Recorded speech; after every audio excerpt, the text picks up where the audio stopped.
इस कार्यक्रम के पुण्यार्चक हैं श्रीमती नीलू संजीव जैन नेताजी, समन्वय जैन, श्रीमती बीना जैन, अमित जैन, राहुल जैन, श्रीमती राशि जैन, शुभम जैन, आनंदपुरी, कानपुर।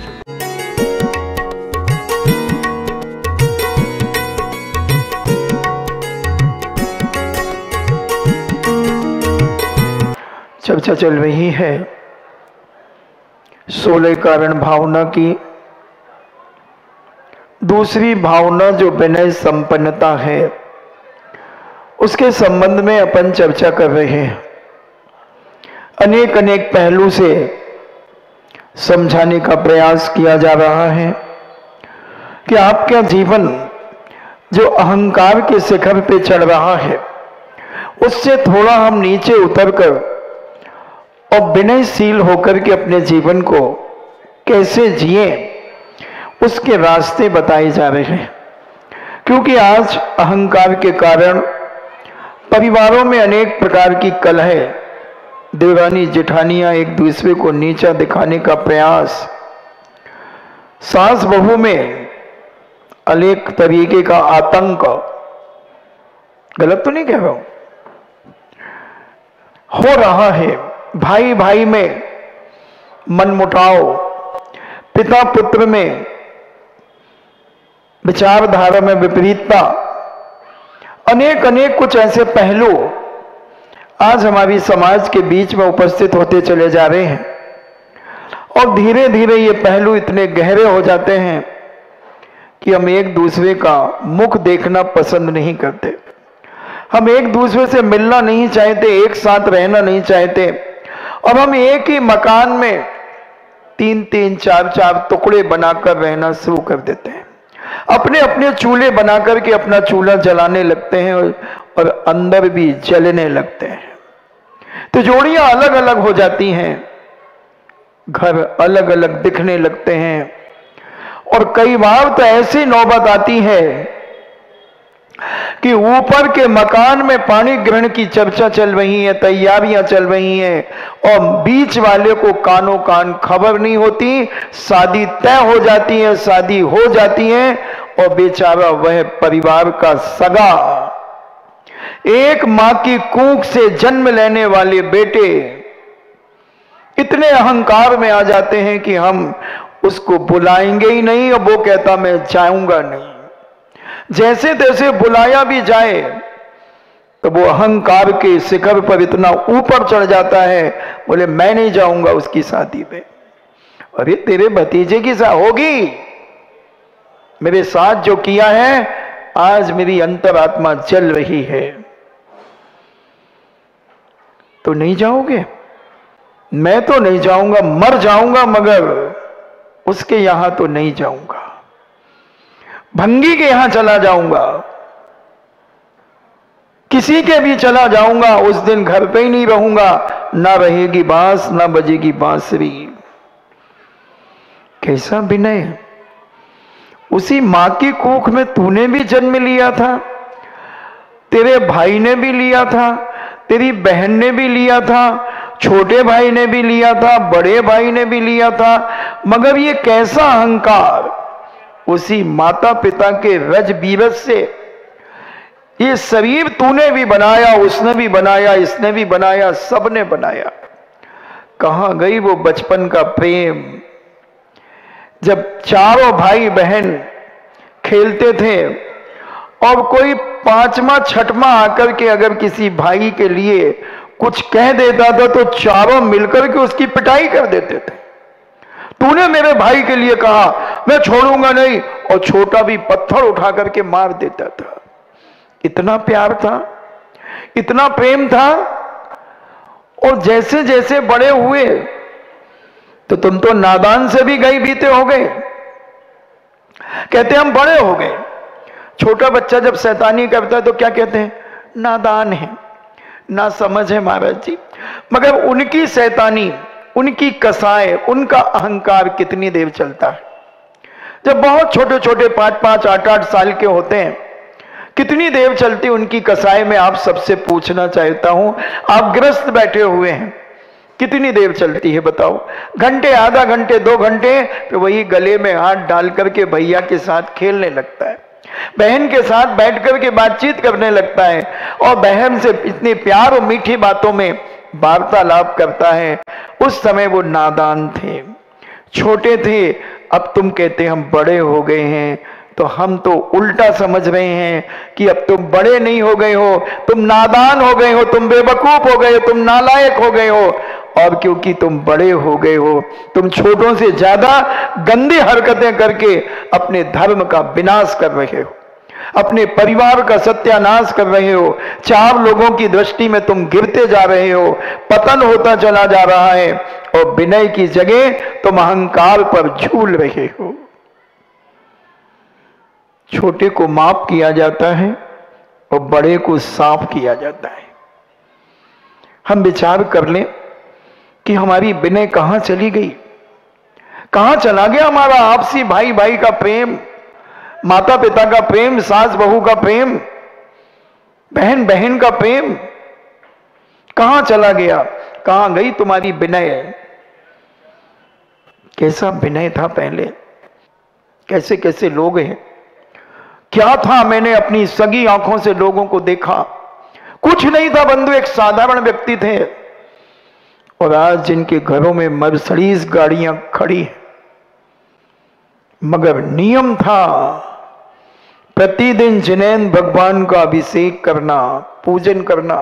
कैसे भी आंधी और तूफान चले, पानी कितना भी मूसलाधार बरसे, मगर जिनेन भगवान का अभिषेक होगा और अपनी शक्ति न छुपाते हुए दान दिया जाएगा, दिया जाएगा।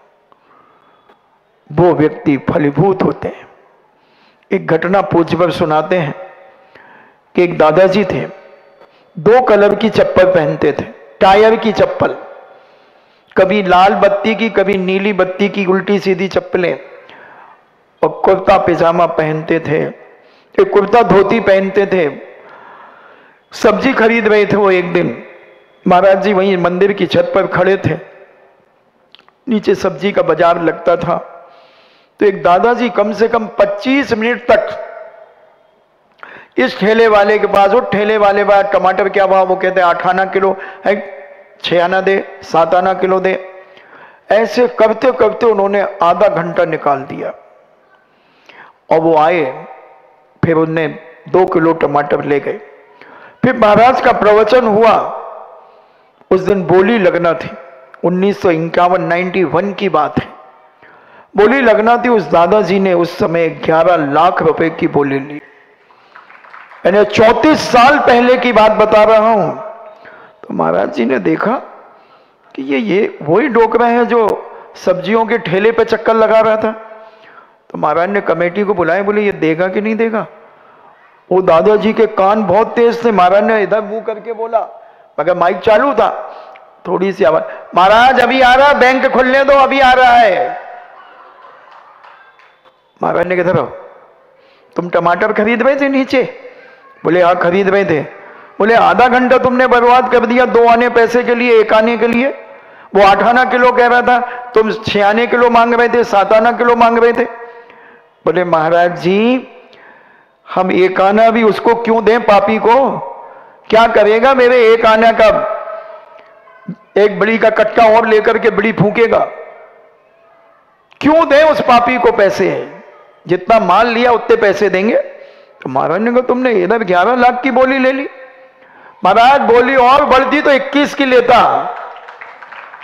ये पैसा मेरे जीवन में पुण्य में जा रहा है, मैं फसल बो रहा हूं, और जब फसल में काटूंगा, मेरे नाती पोते काटेंगे, तो ये करोड़ों अरबों में कटेगी, अरबों में कटेगी। वो कट रही है, खूब कट रही है बंधुओं। अनेकों उदाहरण इसके पड़े हुए, अनेकों उदाहरण हम नहीं समझ पाते हैं। और जब इसका पुण्य सामने वाले का बढ़ता है तो हम देख नहीं पाते, हम अंदर ही अंदर धधकते रहते हैं कि हमारे पास होता तो तुम फसल तो बो पहले, जब तो कटेगी। नहीं कर पाता आदमी, बहुत मुश्किल है बंधुओं। और विनयशील होना बहुत जरूरी है। जितने हम विनयशील होते चले जाएंगे उतना हमें सम्मान मिलता जाएगा, बहुमान मिलता जाएगा, आदर मिलता जाएगा। और जितने हम अहंकार में जीवन जिएंगे उतना हमारा विनाश होता चला जाएगा, विनाश होता चला जाएगा। अहंकारी व्यक्तियों को कोई पसंद नहीं करता। विनयशील व्यक्ति को हर व्यक्ति चाहता है, हर व्यक्ति उसकी तारीफ करता है।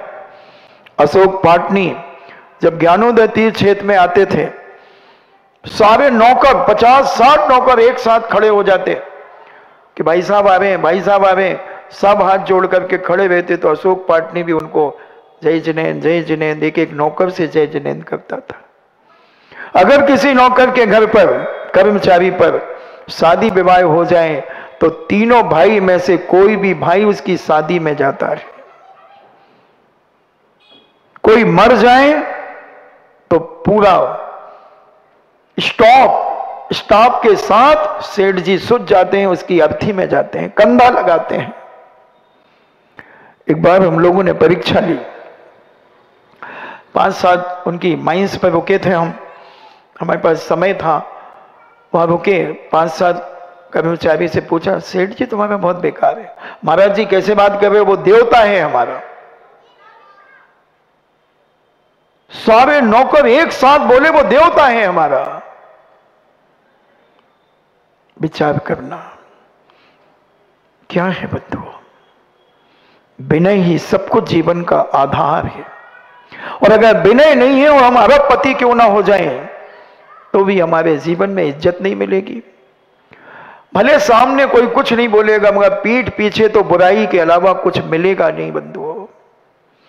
इसलिए थोड़े अहंकार से नीचे उतरने का प्रयास करो, थोड़े विनयशील होने का प्रयास करो। और जितने विनयशील होते चले जाओगे उतना जीवन का आनंद, सारे तनाव, डिप्रेशन, टेंशन सब खत्म हो जाएंगे बंधुओं। विनयशील होना चाहिए।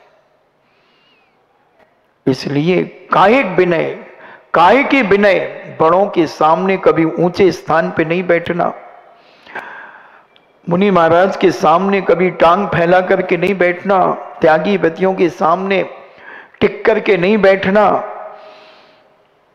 टांग फैला के नहीं बैठना, मर्यादित बैठना, अमर्यादित तरीके से नहीं बैठना। तो ऐसे में आचार्य की भक्ति, मुनि की, उपाध्याय की भक्ति की बात कर रहा था, मगर उसमें विवेक होना चाहिए। और अंजलि जोड़कर ऐसे नहीं, कई लोग निकलते ना मुनि महाराज, वो तो नींद आ रही हो जैसे, अरे हाथ जोड़ करके नमोस्तु बोलिए, इच्छामी बोलिए, वंदामी बोलिए, बैठ करके बोलिए, झुको मन वचन काय। छैडालाकार क्या कहते हैं, तीने भुवन में सार बीते राग विज्ञानता, शिव स्वरूप शिवकार नमहु त्रयोग समार के। तीनों योगों को मन से, वचन से, काय से बहुत सावधानी पूर्वक संभाल करके नमोस्तु करना। बीत राग विज्ञानता, शिव स्वरूप शिवकार, नमो त्रयोग समार के। तीनों योगों को संभाल करके बहुत सावधानी पूर्वक, बहुत विनय पूर्वक नमोस्तु करना।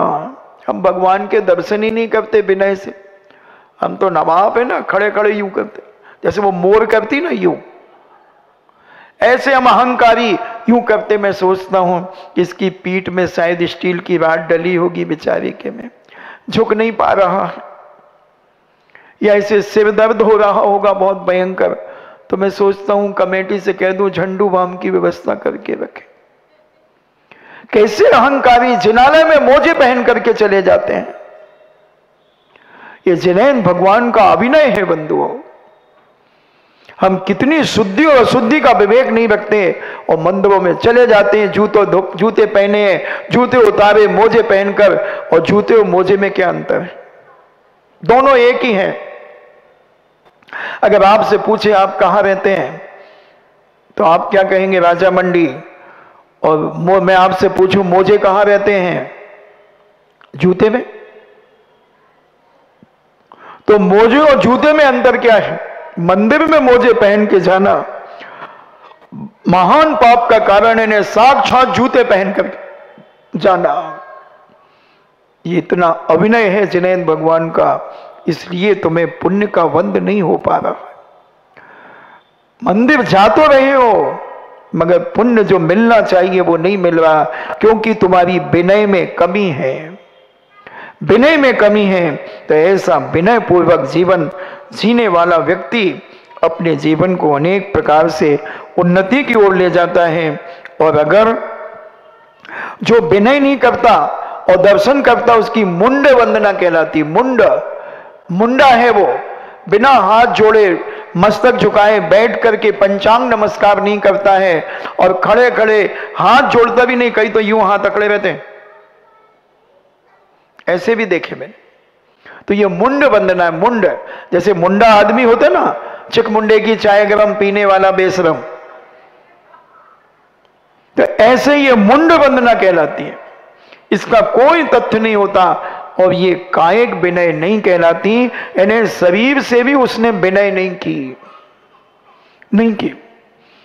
अहंकारी घर में दादाजी बैठे हुए हैं और अहंकारी घर में घुसता चला जाता है और दादाजी से सामने कुर्सी पे बैठ जाता है। ये दादाजी का अपमान है, पिता का अपमान है, बड़ों का अपमान है। उसे ऊपर बैठना ही नहीं चाहिए। कायदा तो ये कहता है कि कुर्सी सोफा सेट होना ही नहीं चाहिए। ये भारतीय है ही नहीं, ये भारत की व्यवस्था है ही नहीं। ये पाश्चात्य संस्कृति की व्यवस्था है। पाश्चात्य संस्कृति में कोई विनय नहीं होता, कोई व्यवस्था नहीं होती। एक अधूरा प्रसंग रह गया है प्रेमचंद मुंशी का। एक दिन विषय किया था हमने, वो पूरा नहीं हो पाया, अब स्मरण में आ गया कि आखिर एक संपूर्ण अंतरराष्ट्रीय एक साहित्यकारों का एक कार्यक्रम हुआ। साहित्यकारों का बहुत बड़ा कार्यक्रम हुआ। बड़े बड़े शेक्सपियर जैसे उपन्यास लेखक, कवि आदि सभी वहां उपस्थित हुए। और भारत के प्रेमचंद मुंशी उस समय बड़े ख्याति प्राप्त साहित्यकार थे। उनको उसकी अध्यक्षता करने के लिए निमंत्रण दिया गया। और वो बड़े सिंपल साधारण रहा करते थे प्रेमचंद मुंशी। कार्यक्रम के आधा घंटे पहले प्रेमचंद मुंशी पहुंचे। जो उस कार्यक्रम के मुख्य अतिथि थे, अध्यक्ष थे, उनके निर्देशन में सारा कार्य होना था और चौकीदारों ने उन्हें ही नहीं घुसने दिया। उन्हें ही नहीं घुसने दिया। वो लौट करके चले गए। लोग इंतजार कर रहे हैं कि अभी तक नहीं आए। बहुत सारे लोग अंदर हैं। 15 मिनट के बाद वो फिर गए, फिर रोक दिया उन्हें। फिर उन्होंने कहा अच्छा क्या बात है। जब देखा वहां तो सारे लोग कोट सूट पहने हुए थे, टाई लगाए हुए थे, और प्रेमचंद मुंशी तो हमारे भारतीय थे। वो धोती और कुर्ता पहने हुए थे। वो फिर एक धोबी की दुकान पर गए, ड्राई क्लीन की दुकान पर, और उससे फुल पैंट किराए पर लिया, कोट किराए पर लिया, शर्ट किराए पे ली, टाई किराए पे ली, और पहन करके गए। तो 50 लोग उनकी आगवानी पर हाथ हाथ मिलाया और उन्हें आइए साहब, आइए साहब, आइए साहब, और बड़ा आसन दिया। सारा कार्यक्रम हुआ। फिर भोज हुआ। डाइनिंग टेबल लगी हुई थी। भोज क्योंकि विदेशी लोगों का बाहुल्य था, तो प्रेमचंद मुंशी ने पहले गुलाब जामुन उठाया और अपने कोट की ऊपर की जेब में मसल करके डाल दिया। फिर एक पुड़ी उठाई, उसके टुकड़े करके एक जेब में डाल दिए,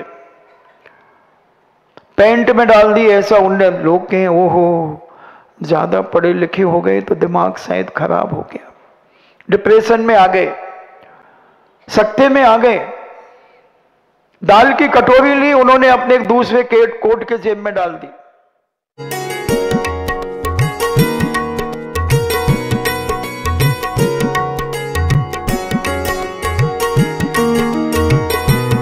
इस कार्यक्रम के पुण्यार्चक थे श्रीमती नीलू संजीव जैन नेताजी, समन्वय जैन श्रीमती बीना जैन, अमित जैन, राहुल जैन, श्रीमती राशि जैन, शुभम जैन, आनंदपुरी कानपुर।